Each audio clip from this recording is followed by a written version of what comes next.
بشرا مل گئے اور بن گیا نوری بشر، نور و بشرا مل گئے اور بن گیا نوری بشر، رہ کے پردے میں وہ بے پردہ نظر آنے لگا، رہ کے پردے میں وہ بے پردہ نظر آنے لگا، نور و بشرا مل گئے اور بن گیا نوری بشر، رہ کے پردے میں وہ بے پردہ نظر آنے لگا۔ ادھر کیا ذرا کیا چھو پیچھے مت بیٹھو، آگے بیٹھو، وہ اٹھاتا ہے، خبر نہیں پڑتی تم کو؟ نور و بشرا مل گئے اور بن گیا نوری بشر، رہ کے پردے میں وہ بے پردہ نظر آنے لگا۔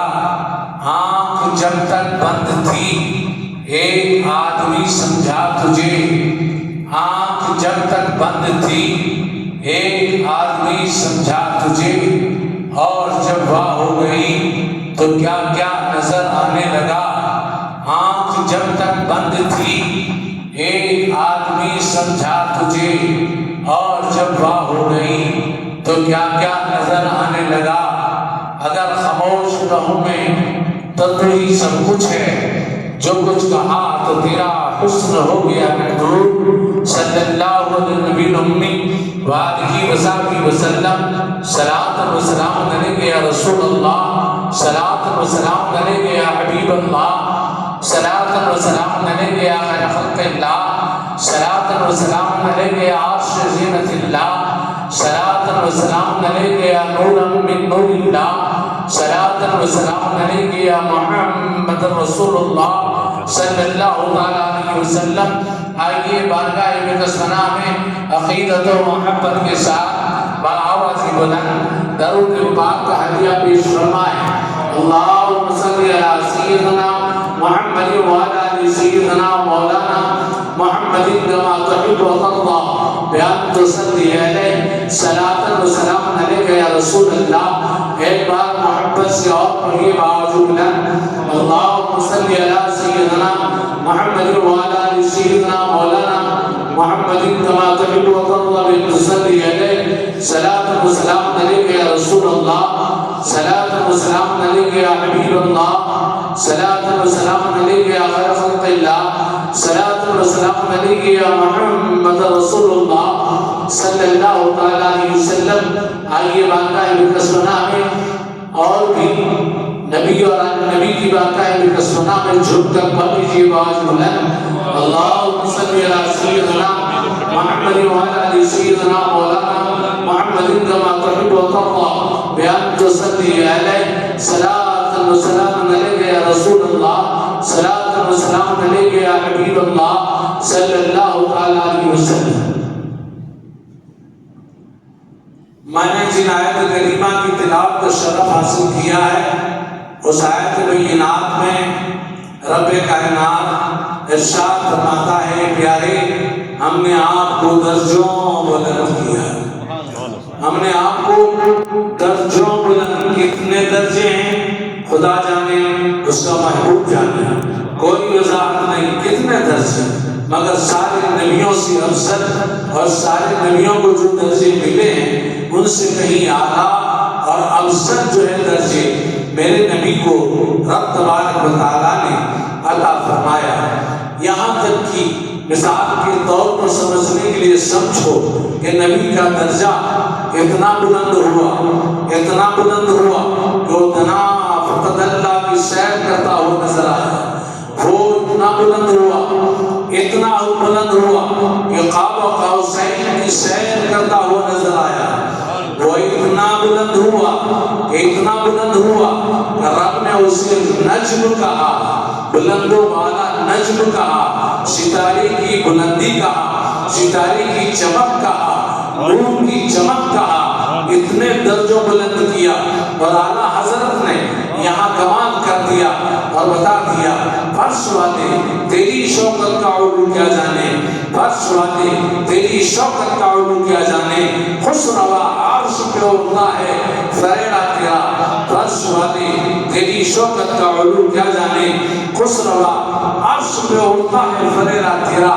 نبی پاک رب کی بارگاہ میں عرش اعظم کے اوپر ہیں، دونوں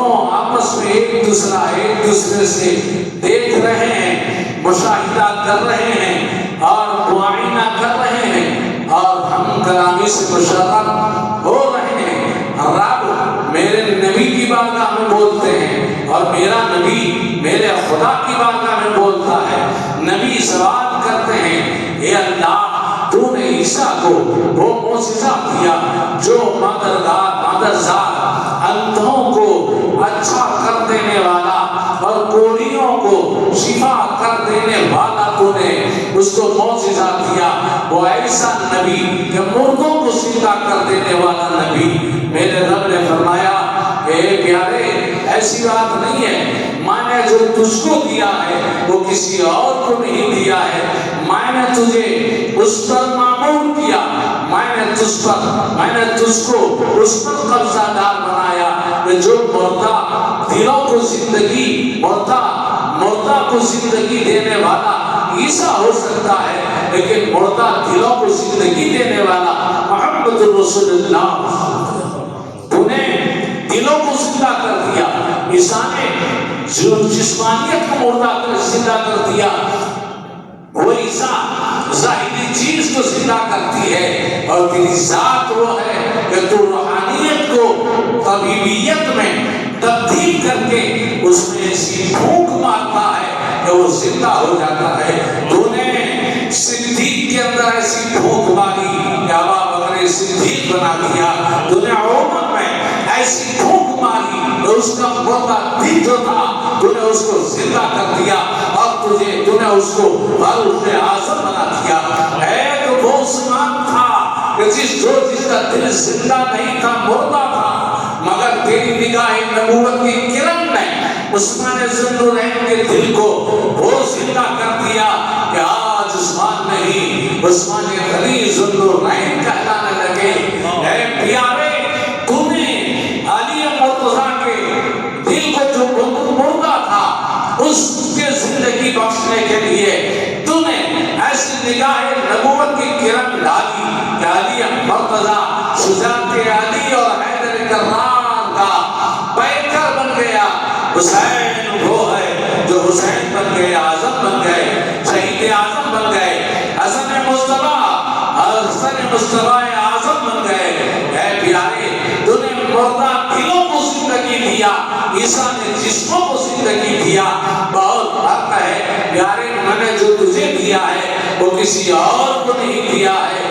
اے پیارے، تیری ذات ایسی ذات ہے، کہا ہے میرے مولا آج تو نے عرش اعظم پر دنا حدود اللہ کی بارگاہ میں آج تو نے موقع دیا ہے، بات کرنے کا بھی موقع دیا ہے، دیدار کرنے کا بھی موقع دیا ہے۔ تو الہ العالمین، دوسرا سوال یہ ہے کہ تو نے خلیل کو وہ درجہ عطا فرمایا کہ جس کے معجزے نے آگ کو گل گلزار بنا دیا۔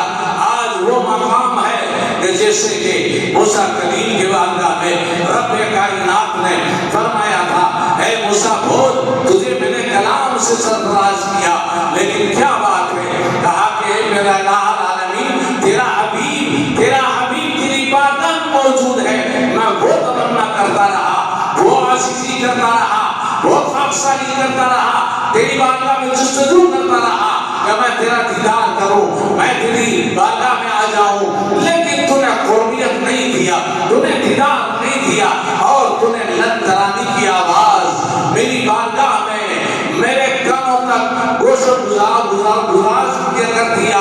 اور الہ العالمین، تیرا شکر احسان ہے کہ تو نے مجھے نبوت سے سرفراز کیا، لیکن الہ العالمین میں نے دیکھا زمین کی طرف، تو زمین جب بندے جماعت عاشق رسول جب نکلتی ہو جماعت، تو زمین کہتی ہے الہ العالمین اس کو تو بخش دے، یہ جماعت کو تو بخش دے، اس کو تو جنت عطا فرما۔ تیری بارگاہ سے آواز آتی ہے، ہاں میں نے اس کو بخش دیا۔ الہ العالمین، تو نے اسی قوم کو جو دیا وہ کس کی قوم ہے؟ کہا اے موسیٰ کیا بات ہے؟ کہا اس لیے کہ وہ جماعت کو میری جو ہے امت میں شامل کر دے۔ کہا موسیٰ یہ تو ہو نہیں سکتا، یہ تو میرے حبیب کی امت ہے، یہ تو میرے حبیب کی امت ہے کہ جو جب نکلتی ہے تو جنت مشتاق بن جاتی ہے. گھر سے زمین جس کے لیے دعائیں کرتی ہیں, مشرق سے جس کے لیے دعائیں نکلتی ہیں, مغرب سے جس کے لیے دعائیں نکلتی ہیں, عرش اعظم سے جس کے لیے دعائیں نکلتی ہیں, حور و غلمان فرشتوں کی لاتعداد جماعت جن کے لیے رات و دن دعائیں کرتی رہتی ہیں, وہ میرے محبوب کی مقدس امت ہے جس کو میں نے بخش دیا, جس کو میں نے بخش دیا. اے الہ العالمین, تو نے موسیٰ کو وہ درجہ دیا, کہا پیارے تیرے سے بڑھ کر کسی کو میں نے درجہ دیا ہی نہیں ہے. میں نے ورفع بعدہم درجات کا مشتاق تجھے بنایا اور وہ مقدس قلوب گلزار کا ہار تیرے گلے میں ڈالا ہے. اے پیارے وہ مقام کوئی نبی نہیں لے سکتا, کوئی رسول نہیں لے سکتا, کوئی پیغمبر نہیں لے سکتا, کوئی بندہ نہیں لے سکتا, کوئی انسان نہیں لے سکتا, تیری مثل کوئی ہو ہی نہیں سکتا. تو اپنی رسالت میں بھی مثال ہے, تیرا خدا اپنی خدائیت میں بھی مثال ہے. تیری رسالت میں تو بے مثال, تیرا رب اس کی ربوبیت میں بے مثال. عزیزان ملت اسلامیہ, دیکھا آپ نے یہاں موسیٰ کی بات کرتے ہوئے موسیٰ کہہ رہا ہے الہ العالمین, میں نے بہت آرزو کیا تھا کہ تو مجھے دیدار دے گا, لیکن تیری بات کا زلت ترانے کی صدائیں آواز آنے لگی. الہ العالمین کب ایسا موقع ملے گا؟ ہاں ہاں تجھے موقع ملے گا, ایک موقع ہوگا جو میرے حبیب صلی اللہ علیہ وسلم کو اس کے سوا کوئی بھی میرا دیدار نہیں کر سکتا. ایسا موقع جس موقع پر چھٹے آسمان پر ہے موسیٰ تو رہے گا, اور جب میرا حبیب معراج سے واپس آئے گا, معراج سے واپس آئے گا تو بیچ میں نبی محترم صلی اللہ علیہ وسلم سے ملاقات کر لینا اور ان کی مقدس آنکھوں کے اندر تیرے رب کی تجلی کا دیدار کرنا. تیرے رب کی, تو موسیٰ نے کہا سمجھا دور کے وسیلے سے تو مجھے نہیں دکھائی دے گا, تو مجھے مصطفیٰ کے وسیلے سے مجھے دکھائی دے گا. دور کے ذریعے سے نہیں, نور کے ذریعے سے تیرا میں دیدار کروں گا. عزیزان ملت, ایک بار نہیں, ایک بار نہیں, کئی بار. کتنے بار؟ کئی حدیثوں میں آیا 9 بار دیدار. کتنے بار؟ 9 بار. کئی حدیثوں میں آیا 5 بار. اس لیے کہ اوپر سے لے کر کے نیچے تک جب آنے کی بات ہوئی تو عزیزان ملت رب کائنات نے موسیٰ کو راستہ بتایا کہ اے موسیٰ تیرا وہ جلوہ ایسا ہوگا, ایسے ٹائم پر تو چھٹے آسمان پر بھی ہوگا. جب میرا محبوب معراج کرے گا اور مسجد اقصیٰ جائے گا تو اپنی قبر میں بھی ہوگا, تو اپنی قبر میں بھی ہوگا. اور جب مسجد اقصیٰ میں پہنچے گا تو اے موسیٰ تیری ان کی سواری مسجد اقصیٰ میں آ پہنچے گی, اور تیری سواری بھی میرے نبی سے پہلے انبیاء کی سب کے اندر موجود ہوگی. معلوم ہوا کہ نبی ایک ہی ٹائم پر ایک ہی وقت پر 3 جگہ شامل ہے, ایک قبر میں بھی, ایک مسجد اقصیٰ میں بھی, اور چھٹے آسمان پر بھی. میرے نبی اور کسی اور کی شہادت سے نہیں کہتا, میں حضرت ابراہیم کی شہادت سے نہیں بول رہا, میں کسی اور نبی کی شہادت سے نہیں بول رہا, میں پیغمبر اسلام مشہد انسانیت مخبر انسانیت تاجدار مدینہ جناب محمد رسول اللہ صلی اللہ علیہ وسلم کی مقدس ذات والا بابرکت کی زبانی ابحث سے بول رہا ہوں کہ میرے نبی نے فرمایا جب میں موسیٰ کی قبر پر گزرا تو وہ اندر نماز پڑھ رہا تھا, اور جب میں مسجد اقصیٰ پہنچا تو موسیٰ علیہ السلام سب انبیاء کے در موجود تھے, اور جب میں واپس لوٹ رہا تھا تو چھٹے آسمان پر میں نے موسیٰ علیہ السلام سے ملاقات کی, اور پھر میری امت کے ہمدرد بن گئے, میری امت کے مداوا بن گئے, میری امت کے مددگار بن گئے وہ موسیٰ. میں نے کہا اس میں بھی کوئی مقصد تھا, اس میں بھی کوئی حکمت تھی, اس میں بھی کوئی راز تھا. راز کیا تھا؟ وہ یہی تھا کہ موسیٰ کی تمنا یہ تھی کہ میں رب کی تجلی دیکھوں. رب نے کہا اے موسیٰ میری تجلی کا جب یہ عالم ہے کہ جب میں نے تجھے صرف تجلی ایک چنگاری کا دیدار دیا تھا تو تو بے ہوش ہو گیا تھا. تو بے ہوش ہو گیا تھا. کیا بات ہے کہ جب تو تجلی تاب نہ لا سکا تو میرے نور جلالیت کو تو تاب کیسے لا سکتا ہے. لہذا موسیٰ ایسے بھی تو میرا دیدار نہیں کر سکتا. یہ وہ آنکھ ہے جس میں جمالیت ہے اور جمالیت کا مطلب یہ ہے کہ وہ میرا ہو بہو دیدار کرے گا مگر اس کے جسم کو کوئی آنچ نہیں ہے. وہ ہے نور مصطفیٰ صلی اللہ علیہ وسلم کے ساتھ کہ جو میرا دیدار کر سکتی ہے اس کے سوا کوئی دیدار نہیں کر سکتا. عزیزان ملت اسلامیہ یہاں پر موسیٰ علیہ السلام کا تذکرہ کرتے ہوئے یہ بات بھی بتا دوں کہ یہ غیب کی باتیں ہیں نا. یہ غیب کی باتیں نبی اور موسیٰ اور رسول اور خدا کے درمیان میں ہو رہی ہیں. عزیزان ملت اسلامیہ غیب کی بات معلوم ہوا کہ غیب کی باتوں میں نبی پاک صلی اللہ علیہ وسلم نے بتاؤ جس وقت انبیاء علیہ السلام تمام کے تمام اپنی قبروں میں موجود تھے ایسے ٹائم پر ربوبیت کاملہ نے مژدہ سنایا, خوشخبری سنایا, اعلان کیا اے پیغمبرو جب میں میرے حبیب کی بارگاہ میں سبحان الذی اسریٰ کی آیت کریمہ کی تلاوت کروں اور نازل کروں ایسے موقع پر تم اپنی قبروں میں وہ مژدہ سن کر مسجد اقصیٰ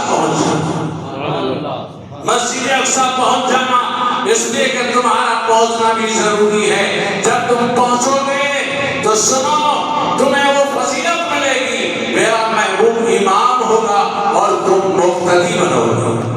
میرا محبوب امام ہوگا اور تم مقتدی بنو گے. عزیزان ملت کوئی پرچہ کوئی اشتہار کوئی اعلان نہیں ہوا تھا بلکہ نبیوں کو پتا تھا کہ آج سبحان الذی اسریٰ بعبدہ لیلا من المسجد الحرام الی المسجد الاقصی.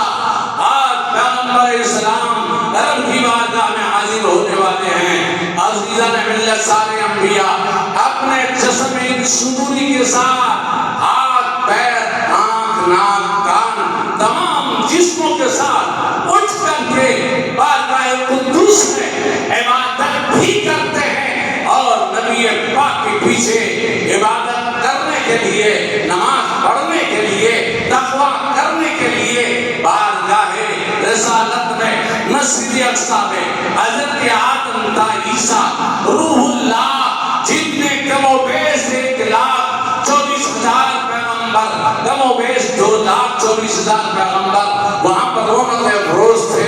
وہ میرے نبی کی سواری کے جانے سے پہلے وہ وہاں پر کھڑے تھے اور کھڑے ہونے کا انداز نبی کی تعظیم کا کما حقہ حق ادا کرتا. وہ کیسے کھڑے تھے؟ جیسے کہ نماز میں قیام میں مومن بندہ کھڑا ہوتا ہے اسی طرح تمام انبیاء نبی پاک کی تعظیم کے لیے ہاتھ باندھے ہوئے سب کھڑے تھے. حالانکہ سب آگے تھے. آگے آنے والے آج نبی کی تعظیم کے لیے مسجد اقصیٰ میں کھڑے ہیں اور انتظار کر رہے ہیں دیدار رسول کر رہے ہیں. گویا کہ کسی بزرگان دین کی تعظیم کے لیے کھڑا ہونا ادب کرنا یہ انبیاءوں کی سنت ہے.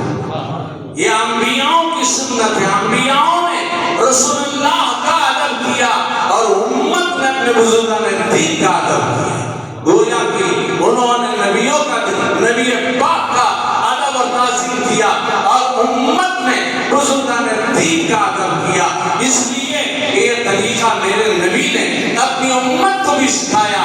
اپنی دودھ پلانے والی ماں دائیں حلیمہ جب بارگاہ رسالت میں پہنچی صحابہ بیٹھے ہوئے ہیں فاروق اعظم موجود صدیق اکبر موجود علی مرتضیٰ موجود دیگر اصحاب رسول موجود اور تمام کے